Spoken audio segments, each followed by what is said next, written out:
किया, चुरा दिल मेरा लिया। हाय हाय तूने क्या किया, हाय हाय तूने क्या किया। हाय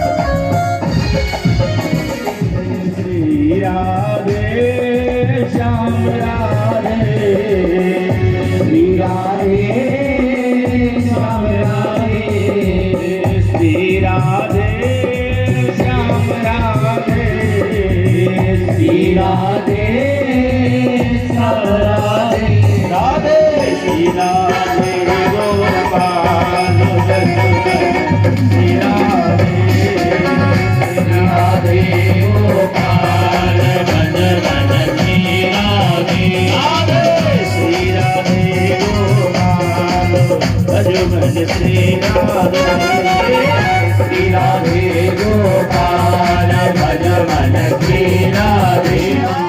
यदि प्रयत्न करे, जैसे उदाहरण दिया कपिल जी ने, बड़ा सुंदर उदाहरण दिया। 5 चौबे लोग नाव में सवार होते हैं, मथुरा से प्रयागराज जा रहे हैं जल मार्ग से। जल मार्ग से जमुना जी में नाव है, उसमें बैठ गए 4-5 लोग। उन्होंने भांग खा रखी थी, नशे में थे बेचारे, नशे में थे। नाव में बैठ गए शाम को 5 बजे और नाव में बैठ करके नाव चलाना शुरू कर दिया। 5 बजे शाम को बैठे, सुबह के 6 बज गए, नाव चला रहे हैं। और जब उजेला हुआ, देखा, अरे भैया लगता प्रयागराज आ गया। और प्रयागराज नहीं आया था मथुरा ही। किसी ने कहा प्रयागराज नहीं लग रहा, यहाँ कहाँ संगम तो दिख नहीं रहा है, ये तो ऐसा लग रहा है जैसे हम लोग मथुरा में। दूसरे का करेगा ऐसे कैसे मथुरा में, हम लोग तो चप्पू चला रहे थे, रात भर हम लोगों ने चलाया, तो मथुरा प्रयागराज पहुंच गए होंगे। सारे लोग बातें कर ही रहे थे, तब तक सुबह हो गया। उन्होंने कहा अरे भैया नशा का थोड़ा जो असर था वो कम हुआ। सबने कहा अरे भैया हम तो यहीं अभी मथुरा में। अरे कैसे मथुरा में, रात भर हमने चप्पू चलाया तो पहुंचे क्यों नहीं प्रयागराज। मल्ला खड़ा था, कहा था, कहने लगा चौबे जी आपने चप्पू तो रात भर चलाया, लेकिन नाव को जो खूंटी से बंधी थी नाव, उस खूंटी से खोला तो है ही नहीं आपने। नाव को तो खोलने ना था, अब नाव बंधी थी कुटिया में, रस्सी से बंधी थी, और नाव में बैठ कर चला तो नहीं। पन में से जब नशे में थे तो वो समझ में नहीं आया कि कुटिया खोली कि नहीं। और रात भर चप्पू चलाई और सुबह जब देखा तो जहां के तहां जहां बैठे थे वहीं। यही हाल है इंसान का। परिवार की, संसार की, घर द्वार की ममता रूपी खूंटी से बंधे हुए हैं, प्रयत्न कर रहे हैं, इसलिए हम जहां हैं वहीं रह जाते हैं, पहुंचते नहीं हैं। इस मन रूपी बकरे को विवेक रूपी डंडे से जब तक प्रताड़ित नहीं करेंगे, तब तक ये मन भगवान के चरणों में बढ़ने वाला नहीं है। और यदि इस मन को नहीं सुधारा तो निश्चित रूप से आवागमन का चक्कर कभी मिटने वाला नहीं है। इसलिए मन ही हमारे 84 लाख योनियों में पहुंचाने का कारण है। बस विवेक रूपी डंडे से उसको प्रताड़ित करना है, तभी ये मन मानेगा, नहीं तो मन कभी मानता नहीं है। मन की इच्छाएं तो दिन प्रतिदिन बढ़ती ही जाती हैं। परीक्षित जी से सुखदेव जी ने कहा, राजन बैठ करके बड़ा दिव्य उपदेश हुआ। जिस प्रकार से जीव गर्भ में आता है, गर्भ में 9 महीने रह करके जब प्रसव वेदना के बाद, प्रसव वायु के बाद जब वो संसार में पहला कदम रखता है तो उसके शब्द यही होते हैं। जब जन्म होता है जीव का, सबसे पहला शब्द यही होता है, कहां कहां कहां कहां। ये रोने की आवाज है उसकी। भगवान कहते हैं बच्चों अब तो भजन करना शुरू कर दे, क्योंकि गर्भवास में कौल किया था, बाहर आ बिसराया है। हर जीव गर्भ में यही प्रार्थना करता है, हे प्रभु मुझे इस नरक यातना से मुक्त करो, मैं बाहर जाकर के आपका भजन करूंगा। हर जीवात्मा ये वचन दे करके आता है, लेकिन जन्म होते ही मनु भगवान कहते हैं शुरू कर दो, अभी तो कर्ज बहुत ज्यादा है। 3.5 करोड़ बार हम लोगों को नाम जपना होता है, 3.5 करोड़ बार। तो इसलिए अभी से शुरू कर दो। तो वो कहता है कहां कहां कहां, मैंने कहां कहा था कि आपके भजन करूंगा। भगवान कहते हैं बस बेईमान बन गया, धरती पर आया कि बेईमान बन गया, संसार की हवा लगी और बस शुरू कर दी बेईमानी। कह रहा कहां कहा, बोले नहीं करेंगे लेकिन थोड़ा बड़ा हो जाने दो, अभी तो हम छोटे हैं, करवट भी नहीं ले पाते, थोड़ा बड़ा हो जाने दो फिर करेंगे। भगवान ने कहा चलो कोई बात नहीं, बड़ा हो जा। बड़ा हो गया, खेलने कूदने लग गया। भगवान ने कहा अब तो शुरू कर दे। वो कहता नहीं अभी तो खेलने कूदने खाने पीने के दिन है, खेल कूद लेने दो। बड़ा हो गया, स्कूल जाने लगा, अब तो शुरू कर दे। नहीं अब पढ़ लिख लेने दो, ज्ञान प्राप्त कर लेने दो। पढ़ लिख करके योग्य बन गए, अब विवाह हो गया। बोले अब तो कर ले, विवाह आ गए, 1 से 2 हो गए तुम, अब दोनों बैठ करके भजन करो। बोले नहीं अब एक आध कोई बालक हो जाए, बच्चा हो जाए तो फिर हम करेंगे भजन।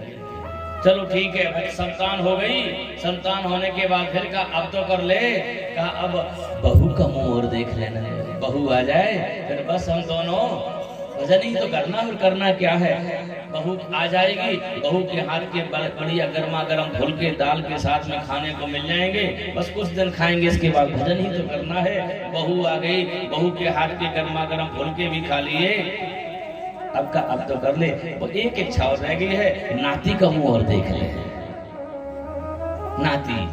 नाती हो गया, चलो कोई बात नहीं, नाती आ गया। अब कहने को होता है कि बहू आ जाएगी तो हम घर से फ्री हो जाएंगे। अरे और ज्यादा व्यस्त हो गए, क्योंकि अब नाती की जिम्मेदारी तो दद्दा बहू की है। तो अब नाती को लिए घूम रहे हैं, अब तो कर लो। बोले तब तक शंकराचार्य जी कहते हैं गात्रम संकुचितं गतिर्विगलिता भ्रष्टा च दंतावलय द्रष्टर्नस्सति वर्धते बधिरता वक्त्रं च लालायते वाक्यं नैव शृणोतु बान्धवजना।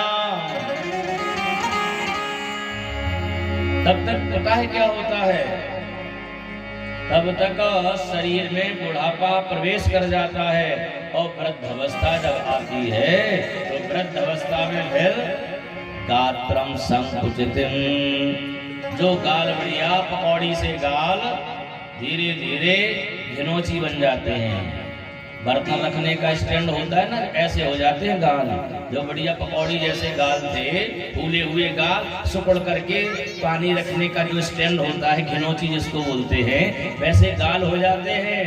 गात्रम संकुचितम गतिर विगलिता, और गति कैसे हो जाती है, इधर उधर पैर रखे जाते हैं, कहीं रहोगे कहीं रह जाएगा।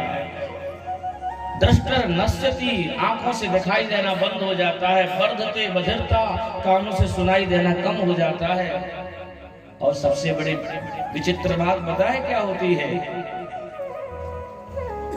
वाक्यम नैव शृणोतु बान्धव जना, जो तुम्हारी आंखें देख करके जो डरते थे घबराते थे, वही परिवार वाले अब तुम्हारी एक भी बात नहीं सुनते और एन में डाल देते हैं, बाहर डाल देते हैं खटिया वाली गद्दे, यहीं पड़े रहो, यहीं खांसते रहो, यहीं कुत्ता और चोर भगाते रहो, बाहर पड़े रहना है। वाक्यम नैव शृणोतु बान्धव जना, कोई भी जो तुम्हें तुम्हारी नजर से डरते थे वो भी अब तुम्हें धुतकारने लग जाते हैं, कोई बात सुनता नहीं। और बात पर क्या बोलेगा, जिससे भी जो कुछ कहोगे, अरे दद्दा तुम्हें क्या पता, अरे दद्दा तुम्हें क्या पता, तुम क्या जानो, बताओ, जो बच्चा उसी पिता से उसी दादा से बातें सीखता है, चलना सीखता है, वही बाद में क्या कहता, बोले तुम्हें क्या पता। सज धज करके जब मौत की शहजादी आएगी, शहजादी आएगी, न सोना थाम आएगा ना चांदी आएगी। सज धज करके जब मौत की शहजादी आएगी, शहजादी आएगी, ना सोना काम आएगा ना चांदी आएगी, ना सोना काम आएगा ना चांदी आएगी, ना सोना काम आएगा ना चांदी आएगी। छोटा सा तू कितने बड़े अरमान है तेरे, छोटा सा तू कितने बड़े अरमान है तेरे, ये छोटा सा तू कितने बड़े अरमान है तेरे, छोटा सा तू कितने बड़े अरमान है तेरे। ये मिट्टी का है सोने के सामान है तेरे, मिट्टी का है सोने के सामान है तेरे, मिट्टी का तू सोने के सामान है तेरे, मिट्टी का तू सोने के सामान है तेरे।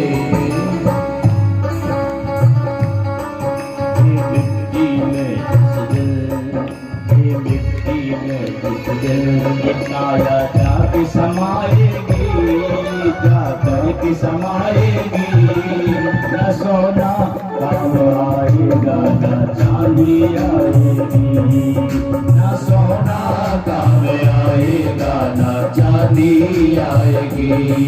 सज धज करके मौत की शहजादी आएगी, शहजादी आएगी, न सोना काम आएगा न चांदी आएगी, न सोना काम आएगा न चांदी आएगी, न सोना काम आएगा न चांदी आएगी, न चांदी आएगी। काम में आने वाला क्या है, जिसको हम कभी इसके विषय में सोचते भी नहीं कि जो काम में आने वाला है।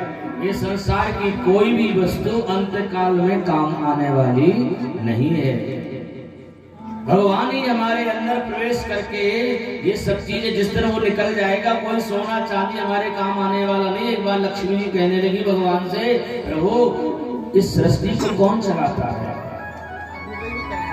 भगवान कहने लगे तुम्हें पता नहीं, इस सृष्टि को चलाने वाला मैं हूँ। लक्ष्मी जी हंसने लगी, बोले नहीं तुम नहीं, हम चला रहे हैं।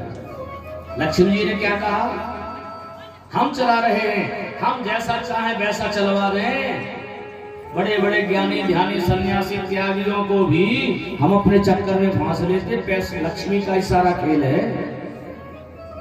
हम चला रहे सारी दुनिया को, हम जैसा चाहेंगे वैसा चलवा देंगे। सारी दुनिया को हम नचा रहे हैं, लक्ष्मी से तो सारी दुनिया नाच रही। भगवान ने कहा सच कह रही, तुम चला रही हो? लक्ष्मी ने कहा हाँ। बोले हमें दिखाओ कैसे चला रही हो। चले जा रहे थे लक्ष्मी और नारायण। आकाश मार्ग से एक गांव में कोई व्यक्ति मर गया था। गांव वाले उनको ले जा रहे थे जलाने के लिए, संस्कार करने के लिए। सब लोग राम नाम सत्य है बोल रहे थे, राम नाम सत्य है। सारे लोग बोल रहे थे नाम राम नाम सत्य है। लक्ष्मी जी ने कहा दिखाएं हम अपना चमत्कार। भगवान ने कहा दिखाओ। का देखना कैसे हम चला रहे, भी पता चल जाएगा। जितने सारे लोग ये राम नाम सत्य बोले, 1 सेकंड में हम भुला देंगे, कोई राम नाम सत्य भूल जाएंगे। कैसे? लक्ष्मी ने कहा तो लो देख लो भी हमारा चमत्कार। ऐसा हाथ किया लक्ष्मी ने, सोने के सिक्के बरसना शुरू हो गया। भीड़ में जो लोग ले जा रहे थे राम नाम सत्य, उसके बीच में सोने के सिक्का गिरने लगे। और लोग ने कहा भगवान इस सोने के सिक्के कहां से आए? सब लोग धीरे से पांव से दबा, धीरे से उठा करके जेब में धरने लगे। सोने के सिक्के बरस रहे, उठा कोई यहाँ गिरने लग जाए क्या करोगे? धीरे धीरे उठा के जेब में धरना शुरू करेंगे। सारे लोग उठा उठा करके धरने लगे। थोड़ी देर में और स्पीड हो गई, इतने गिरने लगे कि जो 4 लोग ले जा रहे तो उन्हें भी मान धरो। बोले ये तो चले गए, अपने सोने के सिक्के से उठाओ। सो एक तरफ धरी अर्थी और सोने के सिक्के उठा के वो भी धरने लगे। लक्ष्मी ने भगवान को इशारा किया, बोले देख लिया, भूल गए सब राम नाम सब। सब उठाने लगे कि नहीं, एक तरफ धर दिया उसको, जिसको जलाने ले जा रहे, एक तरफ धरी अर्थी और सब उठा उठा करके रुपये जेब में धरने लगे। भगवान ने बड़ी सरलता से कहा, देवी एक बात बता दो, हम मान जाएंगे तुम चला रही हो सारी। बोले क्या? बोले ये बताओ, जो वो अर्थी पर लेटा है वो क्यों नहीं उठा रहा है? वो क्यों नहीं उठा रहा है? हम मान जाएंगे तुम चला रहे, यदि वो उठाने लग जाएगा। लक्ष्मी ने हाथ जोड़े, बोले प्रभु वो नहीं उठा सकता। क्यों? बोले उसमें से आप निकल गए हैं, उसमें आप नहीं है। चलाने वाला कौन है? आज स्पष्ट हो गया, भगवान ही तो चला रहे। यदि वो निकल जाएगा, सोने के सिक्के काम आएंगे क्या? दुनिया की कोई चीज काम आएगी क्या? चलाने वाला। 4 वर्षों तक ध्रुव ने धरती का पालन किया और 36,000 वर्ष के बाद में विमान लेने के लिए आया। बक्सर और उत्कल आदि पुत्रों का जन्म हुआ। उत्कल का राज्याभिषेक करके ध्रुव जी महाराज जाने लगे। विमान पर सवार हुए, मृत्यु देवता के ऊपर पैर रख करके विमान में गए।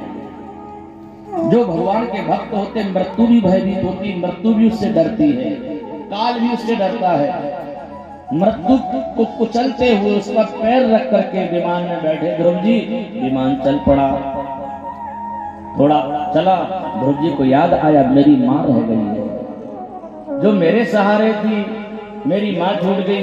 विमान चालकों से कहा मेरी माँ को पहले बिठाओ, तब हम चलेंगे, नहीं तो हमें नहीं जाना। विमान चालकों ने कहा ध्रुव जी, जिस माँ की कोख से तुम्हारे जैसा भक्त जन्म लेता है, उस माँ को कोई तीर्थ यात्रा करने की जरूरत नहीं, कोई माला फेरने की, कोई यज्ञ तप होम करने की आवश्यकता ही नहीं है। बस अपनी कोख से तुम्हारे जैसे भक्त को जन्म देना है। माँ का कितना ख्याल रखा ध्रुव जी ने, क्योंकि सबसे आदरणीय वंदनीय माँ और पिता, मातृदेवो भव। वेदों में कहा है सबसे बड़े देवता कौन है? माँ। जिसने अपने घर में बैठी हुई माँ को खुश नहीं किया, वो चाहे मड़िया में खूब जल चढ़ाए, चाहे शारदा माता, चाहे मैहर माता, चाहे वैष्णो माता, चाहे विंध्यवासिनी, कोई फल नहीं मिलने वाला। यदि घर में बैठी माँ रो रही है तुम्हारी वजह से। जिस माँ ने तुम्हें 9 महीने कोख में तुम्हारा बोझ ढोया, प्रसव वेदना सहन करके तुम्हें जन्म दिया, जन्म देते समय अपना सौंदर्य नष्ट किया, दूध के रूप में अपने शरीर का रक्त पिलाया तुम्हारे लिए। रात में जब कपड़े बिस्तर गीले कर देता छोटा बच्चा, तो माँ गीले में सो जाएगी, लेकिन अपने संतान को सूखे में सुलाती नहीं करते अपने बच्चों के लिए माता पिता। बाद में बड़े होकर के बच्चे कहते तुमने क्या किया हमारे साथ? पढ़ा लिखा करके योग बना करके शादी ब्याह करा दिया, और जैसे ही बहू आई सो माता पिता तो दुश्मन जैसे दिखने लगते हैं, ऐसे शत्रु जैसे लगते हैं। उनको लगता है लड़का बहू को कि मम्मी पापा तीर्थ यात्रा चले जाते तो सुख से रह लेते घर में। बूढ़ी माँ से हाथ से यदि कोई प्लेट छूट जाए, कांपने लगा है, यदि प्लेट हाथ से छूट गई और नीचे गिर गई और टूट गई, देखना फिर किचन में से बहू कैसे चिल्लाएगी, अरे अब हाथों में ताकत थोड़ी रह गई, खाती थोड़ी है सास भाई, देखो इतनी महंगी प्लेट तोड़ दी। तो अपने कमरे में से लड़का चिल्लाएगा, हाँ अब ताकत थोड़ी रह गई है, जब कमाओगे तब पता चलेगा, प्लेट तोड़ दी। बूढ़ी माँ पर क्या गुजरती होगी, बेटा याद करो, हमने तो एक प्लेट ही तोड़ी है, तुमने तो हजारों के खिलौने तोड़े हैं, हम तो कभी नाराज नहीं हुए। याद करो अपना बचपन, तुमने ऐसे कितने कीमती खिलौने तोड़े होंगे, कभी माता पिता ने एक शब्द भी कहा? माँ बाप जब बूढ़े हो जाते कहते बेटा लो दवाई ले आना, बाजार जा रहे हो दवाई खत्म होगी दवाई ले आना। लड़का कैसे कहता, अरे अभी अभी लाए तो खत्म हो गई। अरे तुम्हारे लिए इतना क्या नहीं दिया, क्या ला करके नहीं दिया, आज कहते हो कि अभी तो दवाई लाए थे खत्म हो गई। ऐसे बच्चों को, ऐसी संतान को चुल्लू भर पानी में क्या करना चाहिए? चुल्लू भर पानी में डूब जाएंगे, चुल्लू भर पानी में मर जाएंगे। लेकिन बोलते तो ऐसे है कि चुल्लू भर पानी में डूब मरो। जब ध्रुव जी ने कहा जब तक मेरी मां नहीं जाएगी तब तक मैं जाने वाला नहीं हूं। तो विमान चालकों ने आगे एक विमान दिखाया, ये जो विमान जा रहा है उसमें आपकी मां बैठी है। ध्रुव जी महाराज ध्रुव लोक को गए। भगवान के द्वारा निर्मित वह लोक जिसका नाम ही ध्रुव लोक है, जिसकी आज भी नवग्रह तारामंडल सप्तऋषि मंडल परिक्रमा करते हैं ध्रुव जी की। और अपने जीवन काल में हर व्यक्ति एक बार जरूर ध्रुव जी को याद करता है। याद है कि नहीं आप लोगों? जिनका विवाह हो गया है उनको पता होगा। आप लोगों को तो सब कुछ याद होगा। 7, 5, 12 बचन कितने लोगों को याद है? मंगलमय गृहस्थ जीवन में प्रवेश कर रहे हो, लेकिन याद रखना ध्रुव जी कि जैसे अपने जीवन को व्यतीत करना, घर परिवार में गृहस्थी में रह करके भगवान भूलना। ध्रुव जी का मंगलमय चरित्र सुना करके उनके वंश में जो उत्कल थे, उत्कल को इतने उदासीन स्वभाव के थे, सत्ता का संचालन करने में इनकी कोई रुचि नहीं थी। राजा को चारों चीजें आनी चाहिए। हमारे सरपंच साहब हैं, कहाँ गए? बड़े सीधे सरल हैं। कई लोगों ने बताया बड़े इतने सीधे सरल हैं, क्या बताया? जबकि राजा को पता कैसे होना चाहिए? साम दाम दंड भेद, वही शासन। साम मैंने समझाओ, मान जाता तो अच्छी बात है, प्यार से समझाओ। नहीं मानता तो साम, नहीं मानता तो दंड दो उसके लिए। दंड से नहीं मानता भेद लेकर के, और जब कहीं से कुछ न माने तो दाम ऐसे ले दे करके काम। शासक जो होता है उसको इसी प्रकार से होना चाहिए। अब उत्कल जो थे वो उसी प्रकार से उनका रुचि मन था ही नहीं इस राज्य में। उसने जन्म लेना पड़ेगा। भरत जी ने तो केवल एक मृग शावक से ही प्रेम किया था, जिस कारण से उनको मृग योनि में जाना पड़ा। मृग का चिंतन करने के कारण मृग योनि में जाना पड़ा। मृग योनि से मुक्ति मिली, फिर इनको ब्राह्मण कुल में जन्म हुआ। वहां भी भरत जी नाम था, और भरत नाम था, लेकिन सावधान बहुत थे, बोलते नहीं थे, चुप रहते थे। ज्ञान सब कुछ था, सब जानते थे। साधना का फल निरर्थक नहीं जाता। जो इन्होंने अखंड साधना की थी वो आज काम में आ रही। इनको दोनों जन्म की याद है। हम आप लोगों को अपने पिछले जन्म की याद नहीं होगी, क्योंकि इतनी तपस्या नहीं है। हम लोग पिछले जन्म में क्या थे किसी को पता नहीं होता। पता भरत जी को पता था। गुरुकुल में जाते थे, जब पिताजी पूछते थे बेटा क्या पढ़ा तुमने,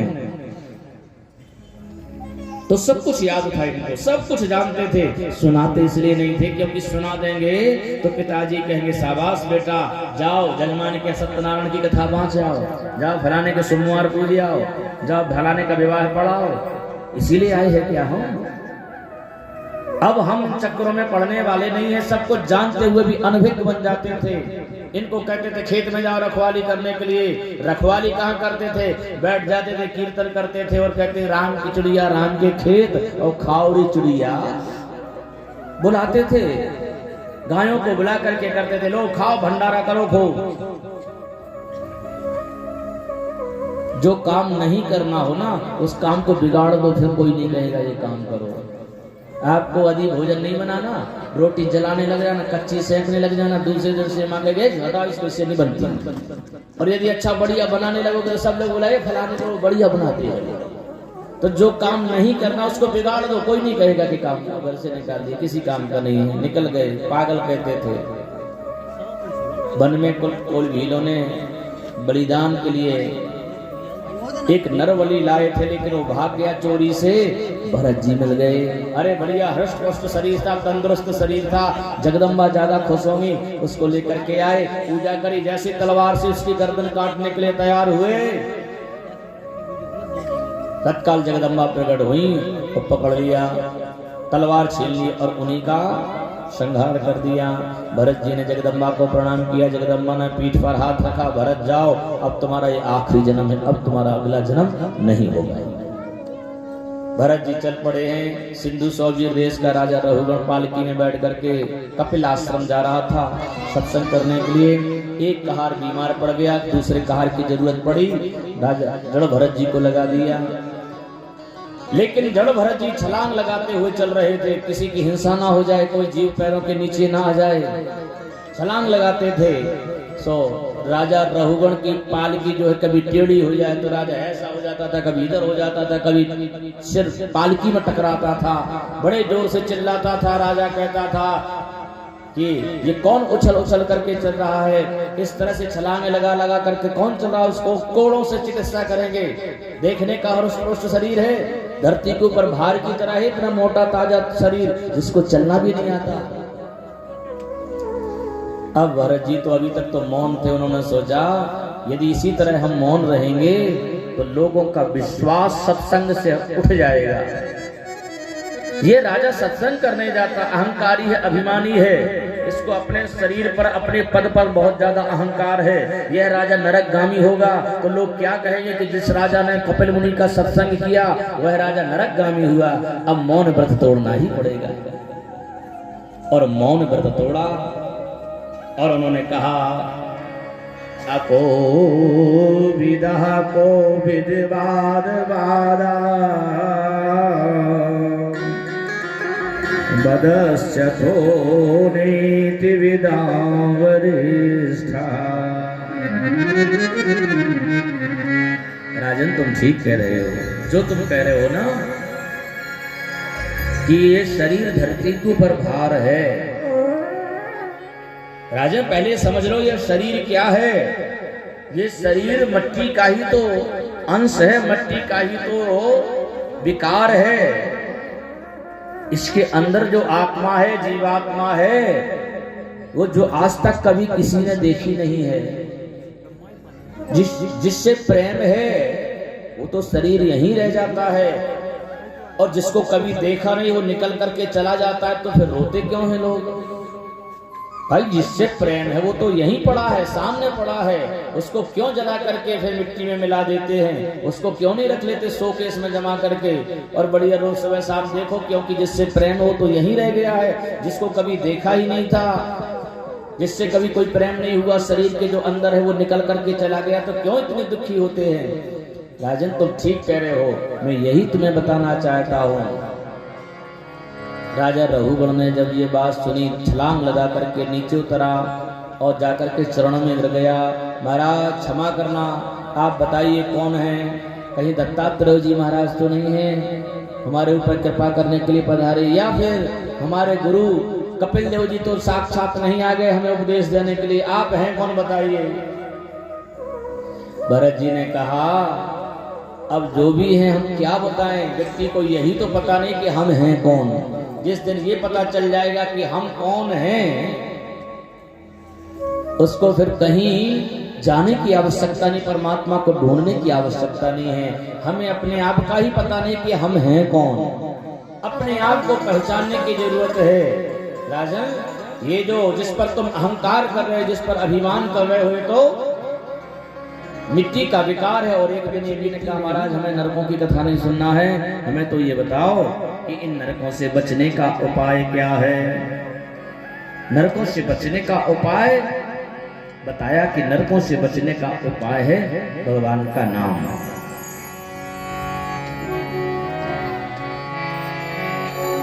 रामचरितमानस का आखिरी छंद जिसमें बताया गया पाई न के गति पतित पावन, राम भज सुन सठ बना।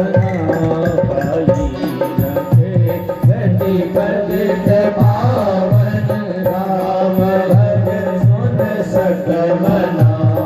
गण का अजामिल व्याध की, गजारी खलकारी गणा। गण का अजामिल व्याध की, गजारी खलकारी गणा। आभीर यमन के रात घर, स्वपचादी नर अघरूप रे। आभीर यमन की रात घर,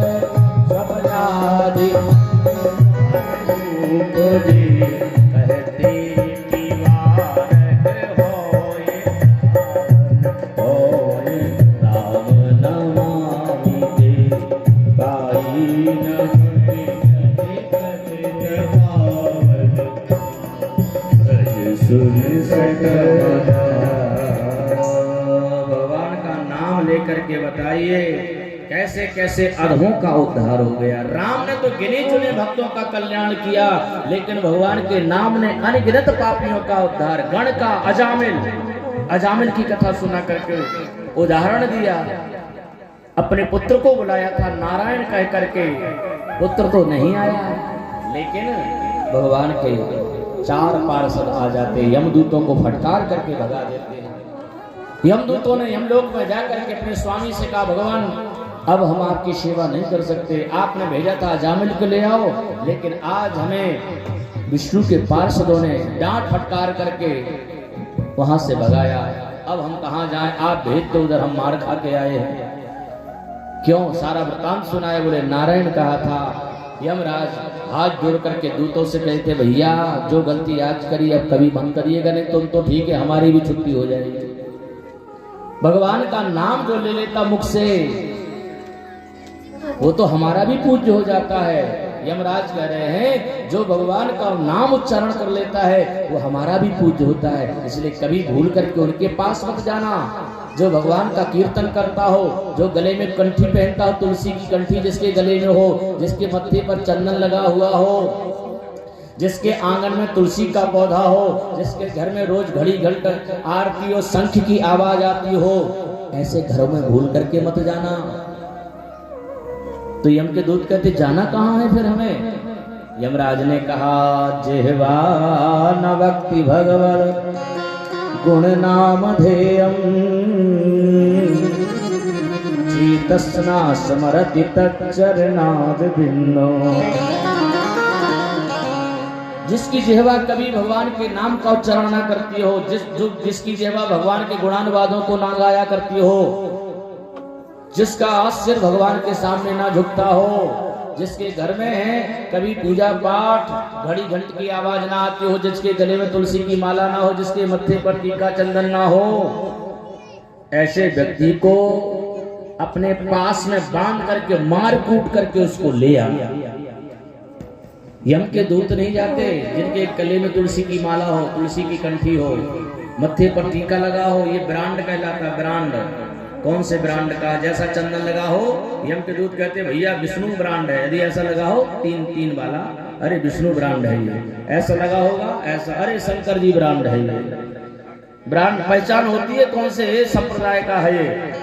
गोल लगा होगा, अरे दुर्गा जी का है ये। तो वो पास में नहीं आते यम के दूत। इसलिए सत्कर्मों को करने वाला कभी नरक नहीं जाता, भगवान के धाम हो ही जाता।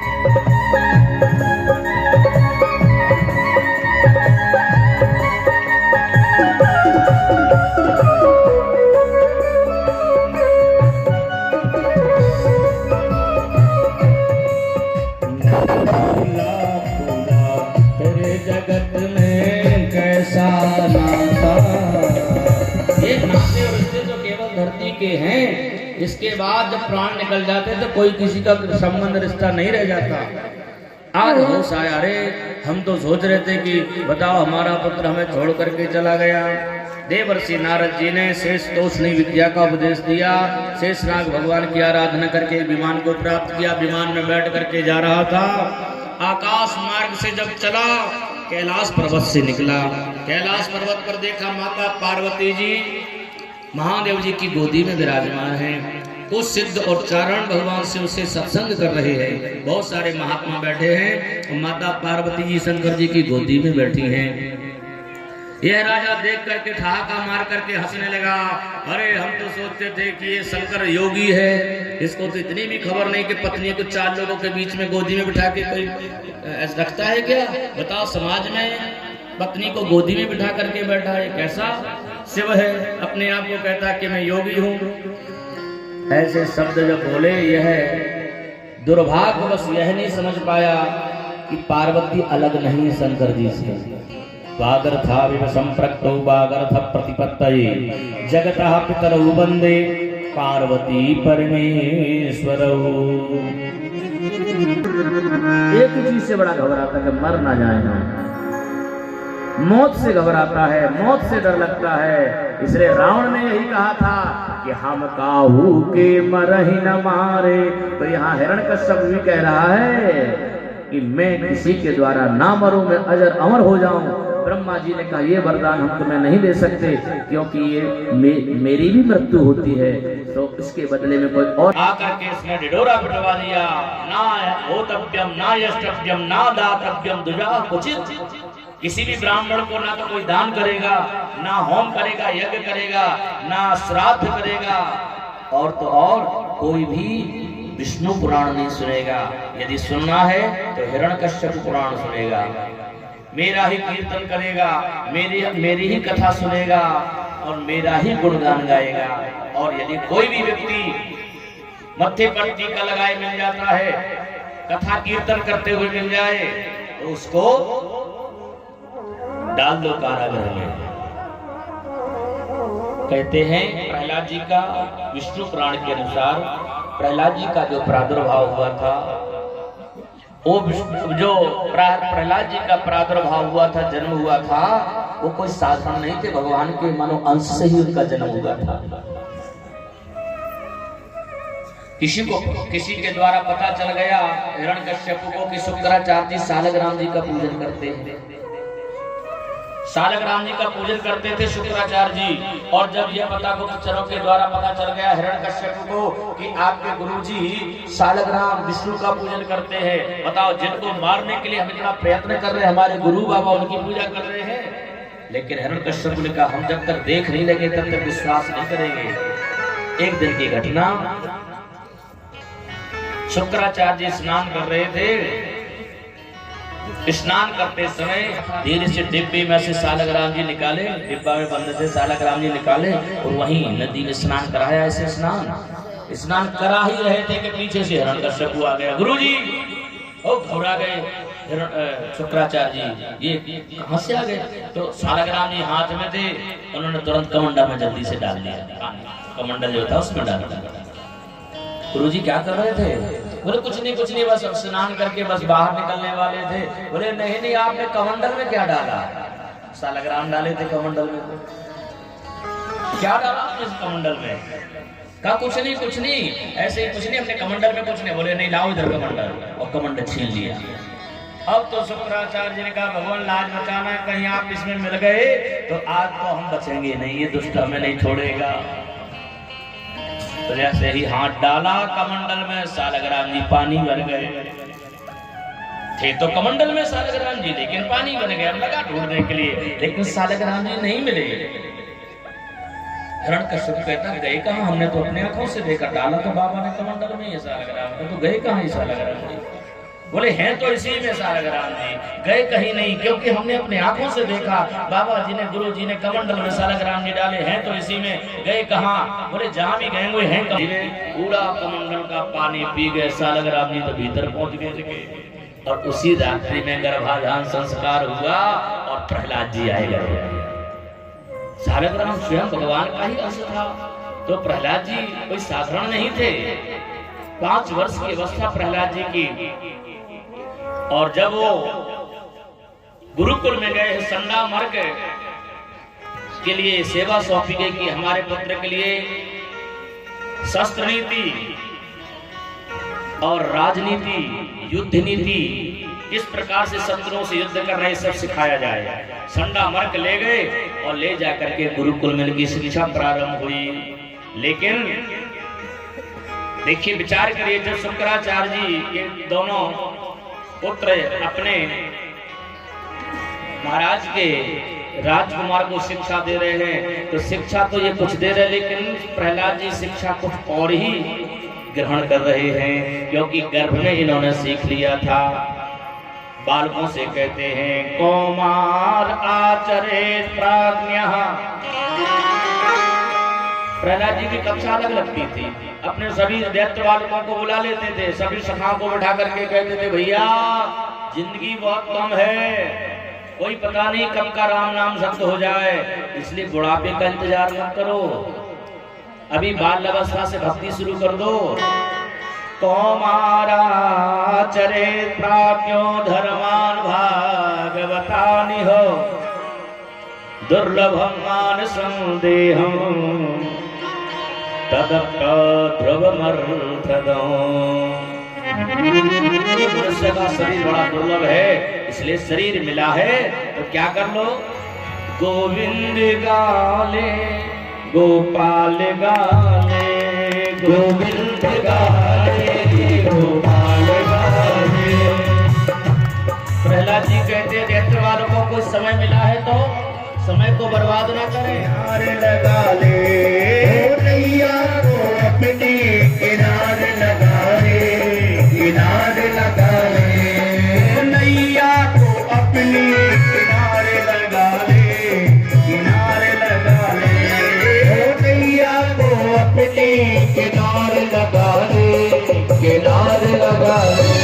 गोविंद गाले गोपाल गाले, गोविंद गाले गोपाल गाले, गोविंद गाले गोपाल गाले। खाली नहीं गाले, हमेशा खाली ही खाली लगे रहोगे क्या। गोविंद गाले गोपाल गाले।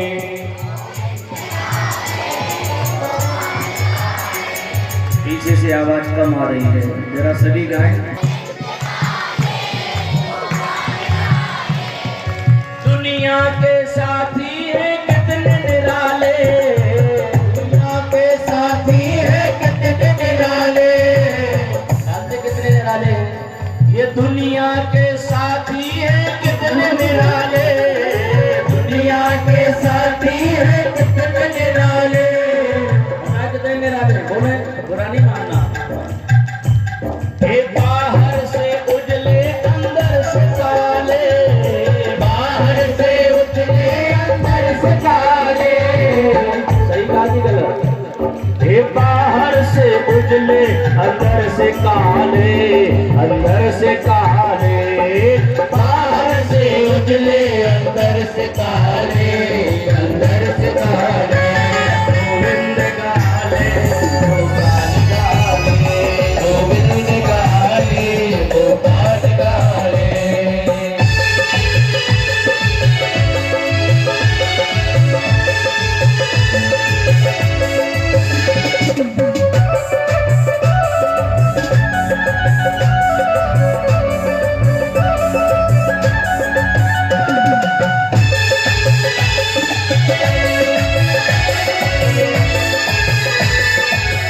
ये भाई संभाले ना बेटा संभाले, ना भाई संभाले ना बेटा संभाले, ना भाई संभाले ना बेटा संभाले, ना भाई संभाले ना बेटा संभाले। और क्या करेंगे, एक दिन करेंगे अग्नि के हवाले, एक दिन करेंगे अग्नि के हवाले, एक दिन करेंगे अग्नि के हवाले, अग्नि के हवाले। एक दिन करेंगे अग्नि के हवाले, अग्नि के हवाले। गोविंद गाले गोपाल गाले, गोविंद गाले गोपाल गाले, गोविंद गाले गोपाल गाले, गोविंद गाले गोपाल गाले।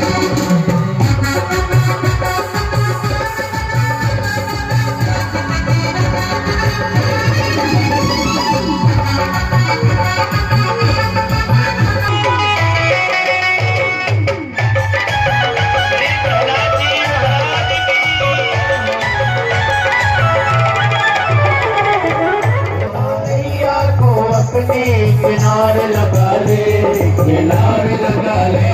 गोविंद गाले गोपाल गाले, गोविंद गाले गोपाल गाले, गोविंद गाले गोपाल गाले, गोविंद गाले गोपाल गाले, गोविंद गाले गोपाल गाले, गोपाल गाले गोविंद गाले गोपाल गाले,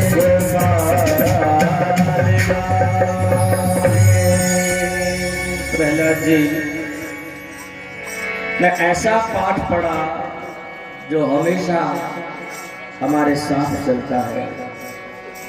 शिक्षा शास्त्र में कहा गया है सा विद्या या विमुक्तये। विद्या हुआ प्रिय भक्त प्रहलाद जी ऐसा भक्ति का पाठ पढ़ा रहे दैत्य बालकों को। और एक दिन तो ऐसे आश्चर्यचकित घटना घटी, एक कुम्हारन अपने दरवाजे पर रो रही थी। प्रहलाद जी निकले और कहा माँ क्या हुआ? कहा बेटा प्रहलाद क्या बताऊं, आज हमसे बहुत बड़ी भारी गलती हो गई। क्या हुआ माँ? कहा हम आज हवा लगा रहे थे तो कच्चे घड़े में एक बिल्ली ने बच्चे दिए थे, तो हमने सोचा जब हवा में रखने लगेंगे तो बच्चों को निकाल लेंगे, लेकिन हम भूल गए और वो बिल्ली के बच्चे हवा में पहुंच गए हैं। घड़े में थे वो हमने घड़ा हवा में रख दिया है, आग भी डाल दी है। अब हम बहुत दुखी है कि बच्चे कैसे बचेंगे। प्रहलाद जी ने कहा मैया चिंता मत करो, जाको राखे राम जी मार सके ना कोई, बाल न बाका कर सके जो जग मेरी हो। अरे भगवान का नाम जपो, कीर्तन करो, भगवान रक्षा करेंगे। और बस प्रहलाद जी के साथ में उस कुमारन ने श्रीमन नारायण नारायण नारायण श्रीमन नारायण नारायण नारायण श्री हरि नारायण नारायण नारायण श्री हरि नारायण नारायण नारायण नारायण नारायण श्री हरि नारायण नारायण नारायण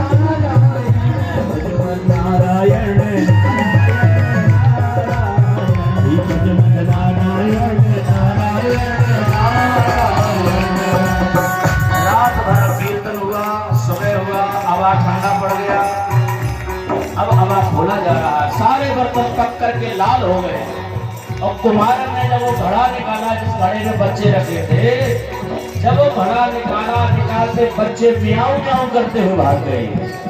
कुमारन का तो आश्चर्य का ठिकाना नहीं रहा। तब से कुमारन ने पूरे मोहल्ले में श्रीमन नारायण नारायण श्रीमन नारायण नारायण नारायण। प्रहलाद जी को हिरण्यकश्यप ने बुलाया है, प्रणाम किया। प्रहलाद से पूछा हिरण्यकश्यप ने बेटा प्रहलाद गुरुजी के यहाँ रहे तुमने क्या पढ़ा? प्रहलाद जी कहते हैं बेटा जी श्रवणम कीर्तनम विष्णु स्मरण, सबसे बड़ा स्वामी तो मैं ही हूँ, मैं ही ब्रह्मा, मैं ही विष्णु, मैं ही शंकर कहलाया हूँ, मैं ही सब कुछ हूँ। और तू कहता है कि विष्णु कौन है? वो पता है मेरे भाई को मारने वाला है, वो तुम्हारा शत्रु है वो। प्रहलाद जी कहते नहीं पिताजी। बार बार जब प्रहलाद को समझाया प्रहलाद नहीं माने, जल्लादों को बुलाया, बोले ले जाओ इसको समझाना, नहीं माने तो बाहर से गिरा देना। और जल्लाद ले गए, पहाड़ से नीचे गिराया, भगवान ने रक्षा करी। जल में डुबाया गया, हाथी के पैर के नीचे को चलवाया गया, जहर खिलाया गया, लेकिन भगवान ने सर्वत्र रक्षा करी। जल्लादों ने कहा महाराज गजब हो गया, आपका पुत्र तो मारे नहीं मर रहा है, क्या करें? हिरण्यकश्यप ने बुलाया, महलों में ले गए और कहा प्रहलाद ये बचाने नहीं आएगा, तेरा भगवान यहाँ नहीं आ सकता। प्रहलाद जी कहते हैं प्रभु आप आ जाइएगा। अब हम अपने पिता को आपको कण कण में बता रहे हैं कि आप हर जगह हैं। मन ही में भगवान को स्मरण किया, कहा पिताजी मेरा परमात्मा सर्वत्र है, हर जगह है, हर दिशाओं में, हर दीवार में, हर खंबे में, हर जगह मेरा परमात्मा है। देखिए प्रहलाद जी ने यह बताया कि हमारे भीतर, तुम्हारे भीतर, इस दीवार में, उस दीवार में, इस खंबे में, उस खंबे में, इस खंबे में, चारों तरफ भगवान का दर्शन कराया। लेकिन हिरण्यकश्यप कहता है मुझे तो नहीं दिख रहा है तेरा भगवान कहाँ है। कहा पिताजी आपको नहीं दिखेगा, आप भगवान से प्रार्थना करिए तो जरूर दिखेंगे।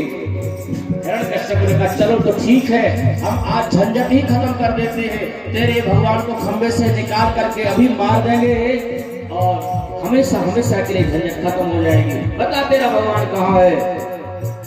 अब प्रहलाद जी ने कहा हे भगवान देखिए अब परीक्षा की घड़ी है, एक बार भगवान ने पत्थर में से भक्त को प्रकट किया था।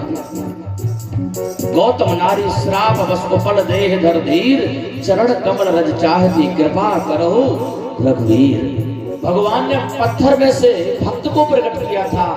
हे प्रभु, आज बारी है पत्थर में से भगवान को प्रकट होने की।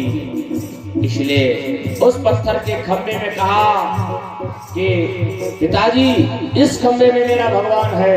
हिरण्यकश्यप ने गदा उठाया और कहा तो लो, अभी भगवान को प्रकट करते। जोर से मारा, नरसिंह भगवान खंबे पार करके प्रकट हुए हैं। और ये नरसिंह भगवान की जय, नरसिंह देव जय, नरसिंह देव जय, जय नरसिंह देव जय, जय नरसिंह देव जय, जय नरसिंह देव जय, जय नरसिंह देव जय, जय नरसिंह देव जय, जय नरसिंह देव जय, जय नरसिंह देव जय, जय नरसिंह देव जय, जय नरसिंह देव जय, जय नरसिंह देव जय, जय नरसिंह देव जय, जय नरसिंह देव जय, जय नरसिंह देव जय, जय नरसिंह देव। बोलिए नरसिंह भगवान की जय हो। फाड़ करके भगवान नरहरि रूप बना करके प्रकट हुए हैं। आधा जानवर का शरीर और आधा मनुष्य का शरीर लेकर के प्रकट हुए हैं। अत्यंत क्रोधित हैं। हिरण्यकश्यप को उठा करके अपनी गोदी में रख और देहरी पर बैठ करके गोदी में रख करके हिरण्यकश्यप से पूछते हैं, हिरण्यकश्यप, तूने ब्रह्मा से कहा था ना कि ना मैं भीतर मरूं ना बाहर मरूं, बता तू कहाँ है? हिरण्यकश्यप कहता है, भगवान, ना तो मैं भीतर हूँ ना बाहर हूँ, बीच में हूँ देहरी पर। देहरी ऐसी जगह होती है ना घर के भीतर होती है ना बाहर होती है। अच्छा, तो तूने वरदान मांगा था ना भूमौ न मरे मृत्यु, क्या तू धरती में कि आकाश में है? बोले ना तो धरती में है ना आकाश में, आपकी गोदी में है। अच्छा, अब जरा गौर कर, मेरी तरफ अच्छे से देख। तूने वरदान मांगा था ना जानवर से मरूं ना मनुष्य से मरूं, तो मेरी तरफ देख, मैं जानवर हूँ क्या या मनुष्य हूँ? हिरण्यकश्यप कहता, नहीं भगवान, ना तो आप जानवर हैं ना मनुष्य, आप तो खिचड़ी बन करके आ गए हैं, आधे जानवर आधे मनुष्य बन करके आए। तो और देख मेरी तरफ, मेरे हाथ में कोई अस्त्र शस्त्र है क्या? पहने नुकीले नख हैं, कोई अस्त्र शस्त्र नहीं है। 12 महीनों में से कोई महीना है नहीं, 13वां महीना अधिक मास, दिन है कि रात है? नहीं, ना तो दिन है ना रात, सूर्य आधे डूब गए हैं आधे निकले हैं, ना दिन कह सकते हैं ना रात कह सकते हैं। अच्छा, एक बात और ब्रह्मा से पूछना, तूने वरदान मांगा था कि ब्रह्मा के बनाए हुए किसी भी जीव से ना मरूं मैं, तो ब्रह्मा से पूछना, क्या ब्रह्मा ने मुझे बनाया है कि मैंने ब्रह्मा को बनाया है? मुझे ब्रह्मा नहीं, झूठ ना हो ब्रह्मा का। और सारे वरदानों को सच करते हुए भगवान ने हिरण्यकश्यप के पक्ष स्थल को फाड़ दिया नखों से और हाथ निकाल करके अपने गले में डाल दी। बोलिए नरसिंह भगवान की जय हो। श्री प्रहलाद जी महाराज की जय हो। विराजमान करिए नरसिंह भगवान। कोई भक्तवत्सल भगवान की जय हो। अत्यंत क्रोधित है। भगवान का कोई अपराध कर दे, भगवान की गलती कर दे तो भगवान क्षमा भी कर देते हैं, लेकिन आप देखिए, जब भरत जी जा रहे थे चित्रकूट राम जी को लौटाने के लिए, मनाने के लिए, तो देवताओं ने फिर सरस्वती से कहा कि भरत जी की मति फेर दो कि ना जाए चित्रकूट। तब देवताओं से क्या कहा था देवगुरु बृहस्पति ने? ये सुने रघुनाथ सुभाओ, सुने रघुनाथ सुभाओ, ये अपराध विसारे न खाओ, ये अपराध विसारे न खाओ, जो अपराध भक्त कर कराई, जो अपराध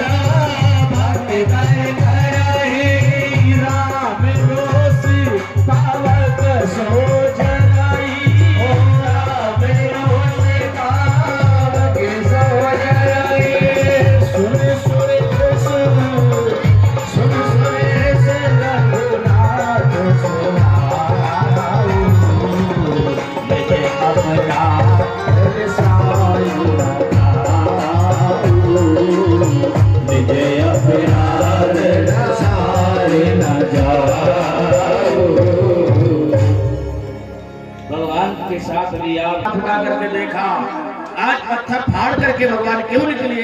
क्योंकि प्रिय भक्त प्रहलाद के ऊपर संकट आया था, इसलिए भगवान पत्थर में से प्रकट हुए और इतने क्रोध में थे कि इनके क्रोध को कोई शांत नहीं कर पा रहा था। लक्ष्मी ने कहा अभी इनके क्रोध को शांत कर देते हैं। अच्छे अच्छे क्रोधियों की क्रोध जब घर में जाते हैं और मैडम के सामने जाते तो अपने आप भीगी बिल्ली बन जाते हैं। इनके सामने अच्छे अच्छों का क्रोध शांत हो जाता है।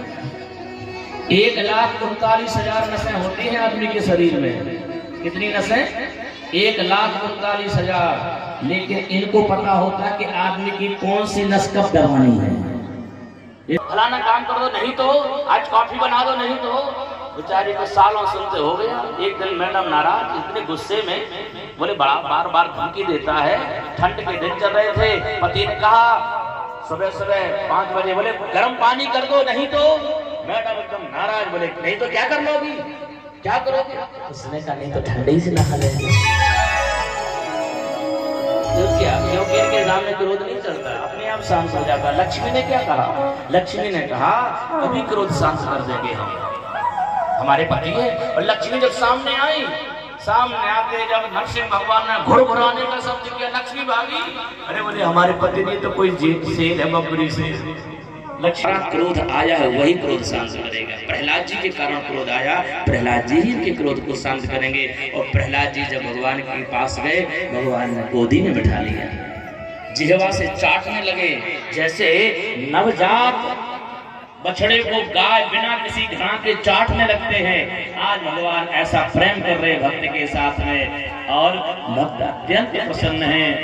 प्रहलाद के आंखों से आंसू आ गए, क्योंकि मेरे पिता विरोधी थे आपके, आपके भक्तों को हमेशा सताया है उन्होंने, नास्तिक थे, इसलिए मरने के बाद पता नहीं किस नरक में गए होंगे, इसलिए थे। जिस हिरण्यकश्यप के तेज से तेरे जैसा मेरा भक्त जन्म लेता है, उस हिरण्यकश्यप को कभी नरक नहीं जाना पड़ेगा। अरे उसकी तो 21 पीढ़ियों का कल्याण हो जाता, केवल नरसिंह, केवल हिरण्यकश्यप का नहीं, 21 पीढ़ियों का उद्धार हो जाता है। जैसे प्रहलाद जैसा भक्त जिसके घर में जन्म ले लेता है। प्रहलाद, हम तो घर में एक हिरण्यकश्यप ही प्रहलाद को जन्म दे सकता है, इसलिए हमें तो खुशी है कि हर घर में एक हिरण्यकश्यप हो, ताकि एक प्रहलाद को जन्म दे और मेरा भक्त बने हो। प्रहलाद जी बड़े प्रसन्न हैं और अपने प्रभु की गोद में बैठे हैं। कहते हैं कि भगवान को प्रकट करना है तो प्रहलाद जैसी भक्ति होना चाहिए। किसी ने कहा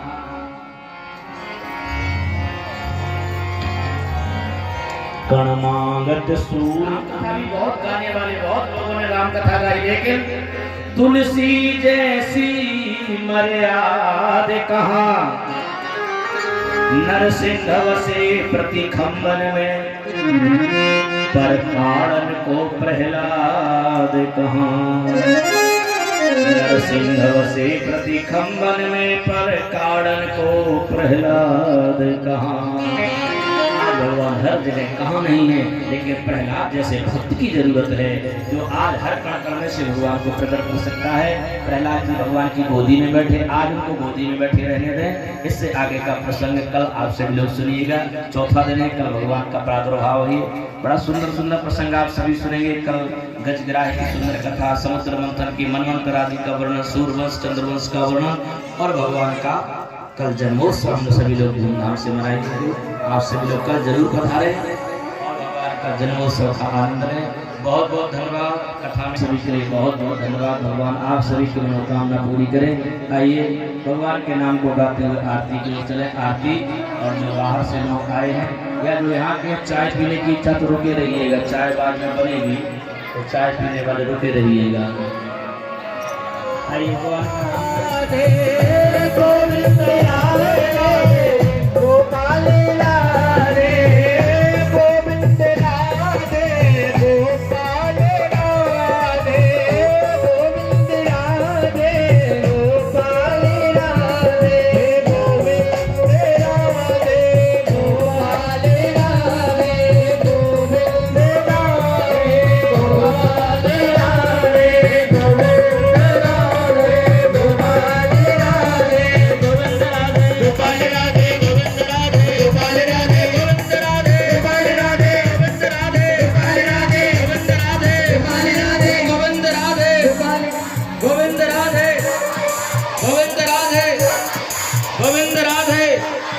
गोविंद राधे, आवाज नहीं आ रही।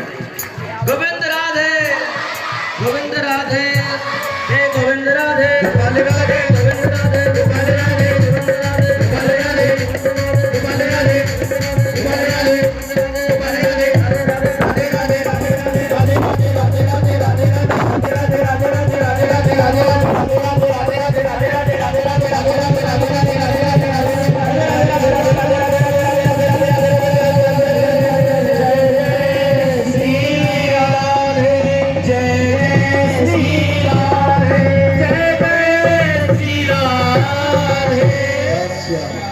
आरती के लिए सभी तैयार हो जाए, लेकिन अपना अपना कीमती सामान संभाल के रखिएगा।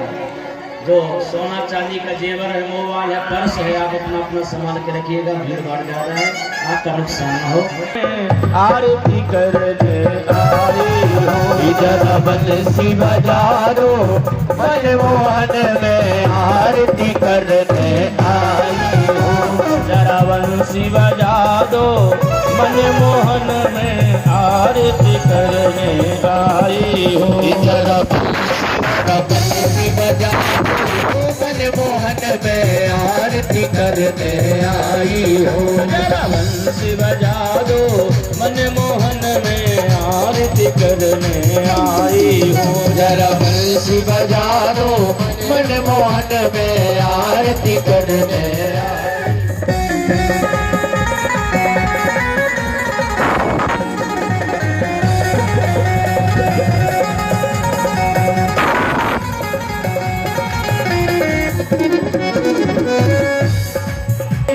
फूलों का मैं हार चढ़ाने आई हूँ, मेरे हाथ में गजरा। फूलों का मैं हार चढ़ाने आई हूँ, मेरे हाथ में गजरा। फूलों का मैं हार चढ़ाने आई हूँ। जरवंशी जरवंशी बजा दो, मनमोहन में आरती करने आई हूँ। जरा बंसी बजा दो, मनमोहन में आरती करने आई हूँ।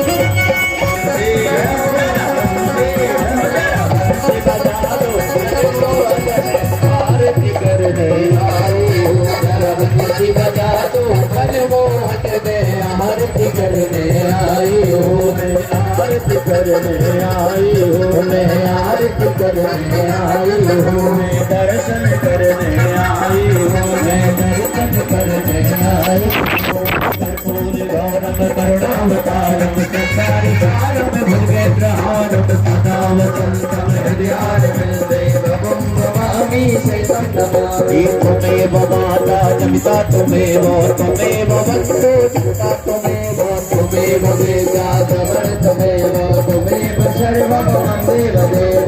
गुरुर्ब्रह्मा गुरुर्विष्णु गुरुर्देवो महेश्वरः, गुरुर्साक्षात् परब्रह्म तस्मै श्री गुरुवे नमः। हे आजा आजा आजा मेरे प्यार, आजा आजा आजा मेरे आजा आजा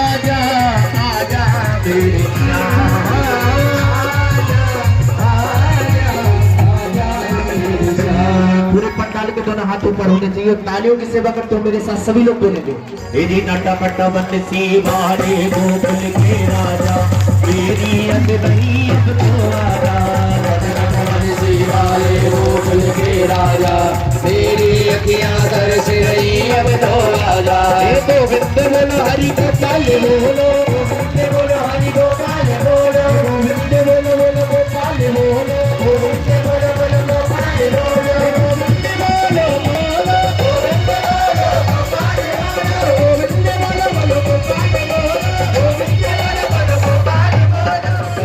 वाले गोकुल अखियाँ तरस रही अब तो आजा पतन कवन सी आजा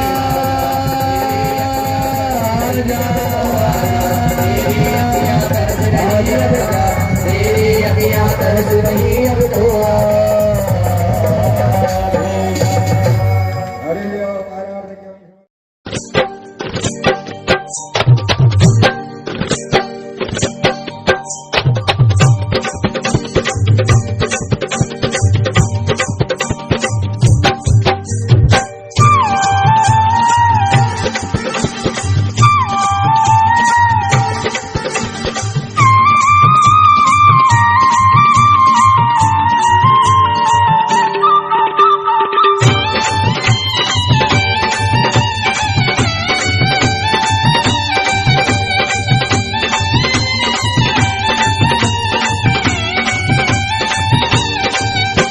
जय राधे राधे जय राधे राधे जय राधे राधे जय राधे राधे जय राधे राधे जय राधे राधे वृंदावन धाम अपार जपे जा राधे राधे वृंदावन धाम अपार जपे जा राधे राधे राधा सब वेदन को सार जपे जा राधे राधे जपे जा राधे राधे भजे जा राधे राधे जपे जा राधे राधे भजे जा राधे राधे राधा अलबेली सरकार जपे जा राधे राधे वृंदावन धाम अपार जपे जा राधे राधे